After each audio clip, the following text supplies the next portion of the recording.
नमस्कार। आप सभी का हमारे YouTube चैनल एस लीगल में बहुत बहुत स्वागत है। मैं एडवोकेट अविनाश कुमार गुप्ता। आज हम बड़े ही देश के में चलने वाले बड़े ही महत्वपूर्ण विषय पे डिस्कशन करने वाले हैं, जो कि है यूनिफॉर्म सिविल कोड। आज हर किसी के ज़ुबान पे, हर किसी के दिमाग में, देश के अंदर, देश के बाहर ये चल रहा है कि ये ऐसा क्या चीज़ है जिसके कारण हमें क्या दिक्कतें आएंगी, हमें क्या दिक्कतें नहीं आएंगी। आज यूनिफॉर्म सिविल कोड की ज़रूरत क्यों पड़ गई हमारे देश को, ये भी एक बहुत बड़ा मुद्दा है। सबसे पहले हम ये समझते हैं बिल्कुल साधारण शब्दों में कि ये है क्या। यूनिफॉर्म सिविल कोड एक ऐसी समान, इसको हिंदी में हम कहते हैं समान नागरिक संहिता। इसका मतलब यह है कि कोई भी नागरिक जो भारत देश का रहने वाला नागरिक है, जो यहाँ का डोमिसाइल है ना, उनके लिए बिल्कुल एक ही रूल रेगुलेशन, उनके रिस्पॉन्सिबिलिटी, उनके कर्तव्य होंगे देश के प्रति और देश में रहने के तौर तरीके, न कि उनके किसी जाति, किसी धर्म, सेक्स और किसी भी पर्सनल कैपेसिटी पे उस पर अलग अलग उनको डिस्क्रिमिनेट किया जाएगा। चाहे वो हमारे देश में आदिवासी हो, शेड्यूल कास्ट हो, शेड्यूल ट्राइब हो, जनरल कैटेगरी हो, किसी भी जाति के, किसी भी धर्म के, किसी भी संप्रदाय के, किसी भी मान्यताओं को मानने वाले लोग भी एक ही रूल से, एक ही तरीके से ड्राइव होंगे। ये है समान आचार संहिता, समान नागरिक संहिता, जिसके कारण हमारे देश के सभी लोगों को समान रूप से सब चीज़ों को, देश में रहने के तौर तरीके बिल्कुल समान होंगे। किसी में किसी भी तरीके का कोई भेदभाव नहीं होगा।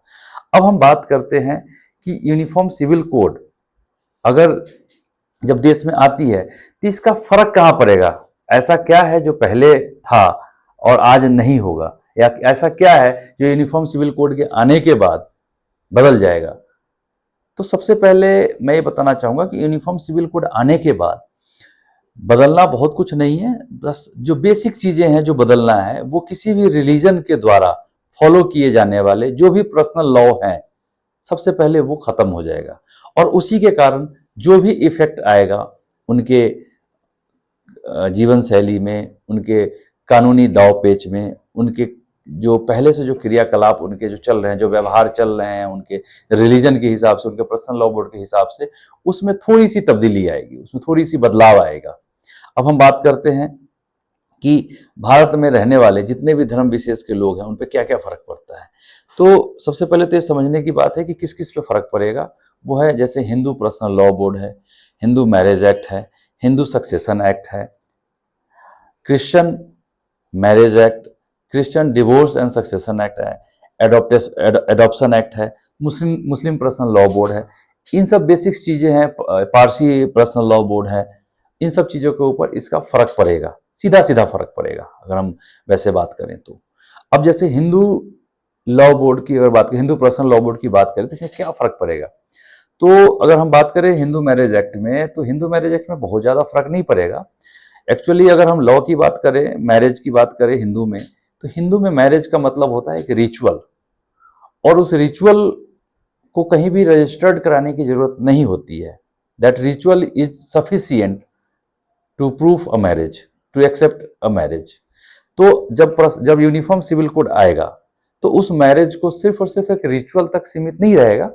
हाँ, हिंदू अपने रिचुअल के हिसाब से ही शादी करेंगे, बट उसको कहीं ना कहीं दस्तावेज में भी लाने की जरूरत पड़ेगी। उनको एक रजिस्ट्रेशन जो होती है, जो कि मैंडेटरीली आज के डेट में नहीं है, लेकिन हाँ, ये हो सकता है कि यूनिफॉर्म सिविल कोड आ जाए तो उसको फिर रजिस्टर्ड करना पड़े। इसी तरीके की थोड़ी थोड़ी बदलाव आएगी, लेकिन इससे बहुत ज़्यादा हिंदू वर्ग के लोगों को बहुत ज़्यादा फर्क नहीं पड़ता नजर आ रहा है। वैसे तो अगर यूनिफॉर्म सिविल कोड की बात करें तो अभी कोई खास मसौदा इसका तैयार अभी हुआ नहीं है। अभी तो ये डिस्कशन पे ही है, और इन डिस्कशन के बिहाफ पे फिर इसका मसौदा भी तैयार होगा। लेकिन जो अभी अटकलें लगाई जा रही है उसके अटकलों के हिसाब से अगर हम देखें तो ये फर्क आने वाला है। अब हम आते हैं क्रिश्चियन पर्सनल लॉ बोर्ड जो भी है क्रिश्चियनों का, जिससे वो गवर्न होते हैं। तो उनमें सबसे पहले क्या आएगा, जो कैथोलिक चर्च हैं, इसमें जो इनका डिवोर्स का जो प्रोसीजर है वो प्रोसीजर खत्म हो जाएगा, क्योंकि वो अनरजिस्टर्ड प्रोसीजर है। अब क्रिश्चियन को भी डिवोर्स प्रोसेस करने के लिए नॉर्मल जो न्यायालय का जो प्रक्रिया होती है, जो म्यूचुअल डिवोर्स हो या फिर कंडीशनल हो, व्हाटएवर, तो वो फिर उनको न्यायालय, जो भी उनका माननीय न्यायालय होंगे उन्हीं के द्वारा उनको उसकी प्रार्थना और उसकी प्रोसीडिंग करनी पड़ेगी, और वहाँ उसी प्रोसेस के थ्रू उनको डिवोर्स की प्रक्रिया पूरी करके उनको डिवोर्स मिलेगा। अब रही बात मुस्लिम पर्सनल लॉ बोर्ड की, तो मुस्लिम पर्सनल लॉ बोर्ड में इसका इफेक्ट बहुत ज़्यादा पड़ता हुआ नज़र आ रहा है, क्योंकि मुस्लिम पर्सनल लॉ बोर्ड काफ़ी अलग लॉ बोर्ड है। इसमें उनको उनके जो रूल होते हैं, कुछ रूल उनके शरीयत के रूल होते हैं जो फॉलो करते हैं, और मुस्लिम पर्सनल लॉ बोर्ड में भी काफ़ी सारे रूल्स ऐसे हैं जो कि यूनिफॉर्म सिविल कोड के आने के बाद वो बिल्कुल ख़त्म हो जाएंगे और उनके जीवन पे बहुत इसका प्रभाव पड़ेगा। और अगर हम बात करें कि प्रभाव की, तो सबसे पहले मुस्लिम जो भी महिला हैं, माता बहनें हैं, उनके ऊपर इसका प्रभाव बहुत ज़्यादा पड़ता नज़र आ रहा है। और अगर देखा जाए तो प्रभाव पॉजिटिव ही है। अगर हम बात करते हैं जैसे मुस्लिम डिवोर्स की, तो मुस्लिम डिवोर्स एक सिंपल सी डिवोर्स आज के डेट में जो है ट्रिपल तलाक, जो कि अभी रूल्स वो ख़त्म हो गए हैं, लेकिन जो चलता आ रहा था कि भाई 3 बार तलाक बोलने के बाद उनके प्रोसेस होते हैं, इद्दत वगैरह जो भी है, तो उसके बाद वो तलाक हो जाता था। लेकिन उसमें तलाक के बाद जो महिला हैं और जो उन दोनों पति और पत्नी से जो उत्पन्न संतानें हैं, तो उनके मेंटेनेंस, उनके पालन पोषण की जिम्मेदारी डिसाइड करना बड़ा ही मुश्किल होता था, क्योंकि उस लॉ में कुछ मेहर की रकम होती थी, उस रकम को देने के बाद कोई जिम्मेदारी नहीं होती थी। बट यूनिफॉर्म सिविल कोड के आ जाने के बाद वो जिम्मेदारी रहेगी पति के ऊपर, और उनको मेंटेनेंस जो नॉर्मल डिवोर्स जो न्यायालय के द्वारा दिए जाते हैं, उसमें मेंटेनेंस की भी राशि होती थी, वो मेंटेनेंस भी उनको, औरतों को मिलेगा, ताकि वो अपनी भरण पोषण कर सके, अपने जीवन यापन को सही सुचारू रूप से चला सके, अपने बच्चों का भरण पोषण कर सके, उसके शिक्षा व्यवस्था जो भी है उनका पालन पोषण सही तरीके से हो सके। उसके अलावा एक मुस्लिम पर्सनल लॉ बोर्ड में जो पॉलीगैमी की बात आती है कि भाई मुस्लिम पर्सनल लॉ बोर्ड में बहुपत्नी रखने की व्यवस्था है कि एक पुरुष 4 पत्नियां तक रख सकते हैं, और 4 के अलावा भी बड़े सारे सिचुएशन ऐसी है जिसमें 4 से ज़्यादा भी रख सकते हैं। तो वो चीज़ें ख़त्म हो जाएंगी पूरे रूप से, क्योंकि वो चीज़ फिर अलाउड नहीं होंगी।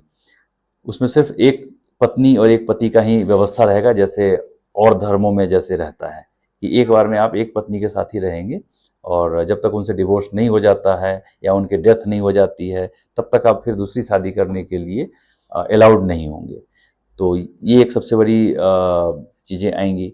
इसके अलावा एक प्रथा है उन लोगों में कि अगर आपके अपने पति से तलाक किसी कारण से हो जाती है और दोबारा अपने पति के पास आप वापस जाना चाहती है, तो उनकी कुछ प्रक्रिया होती है कि भाई आपको किसी दूसरे पुरुष से पहले शादी करना होगा, और कुछ पीरियड के बाद फिर दोबारा उनसे आप डिवोर्स लेकर के देन आप अपने पुराने पति के पास वापस आ सकते हैं। तो ये वाली प्रक्रिया भी मुख्य रूप से ख़त्म हो जाएंगी। तो इस यूनिफॉर्म सिविल कोड के आने के बाद मुस्लिम महिलाओं के ऊपर इसका काफ़ी प्रभाव पड़ेगा, काफ़ी पॉजिटिव प्रभाव पड़ेगा, क्योंकि इस रूल के आने के बाद जो अभी बेसिक्स इसके समझ में आ रहे हैं लोगों को कि सबके लिए सब कुछ बराबर होगा, शिक्षा की बात हो, अधिकार की बात हो, किसी भी तरीके की बात हो, सबके लिए बराबर होगा।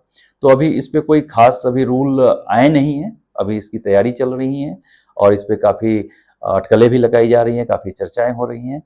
तो मैं आप लोगों से अनुरोध करूंगा कि भारत सरकार इसके लिए, यूनिफॉर्म सिविल कोड के लिए, सभी आम जनता से उनके सुझाव, उनके विचार मांगे गए हैं। तो आपसे भी रिक्वेस्ट है कि आप भी इस चीज़ में पार्टिसिपेट करें। जो लॉ कमीशन ऑफ इंडिया की वेबसाइट है वहाँ पे जाएं, वहाँ पे नोटिफिकेशन में जाएं, और वहाँ पे न्यू नोटिफिकेशन में आपको एक लिंक मिलेगा जहाँ पे आप अपना नाम, पता, मोबाइल नंबर, डिटेल, अपने बेसिक डिटेलें डाल करके, और आप अपना व्यू डाल सकते हैं और उसको आप सबमिट करें और इसमें पार्टिसिपेट करें। ठीक है, तो फिर इस पे और भी कुछ क्लैरिटी आती है तो फिर हम इस पे और चर्चा करेंगे। तब तक के लिए नमस्कार, धन्यवाद।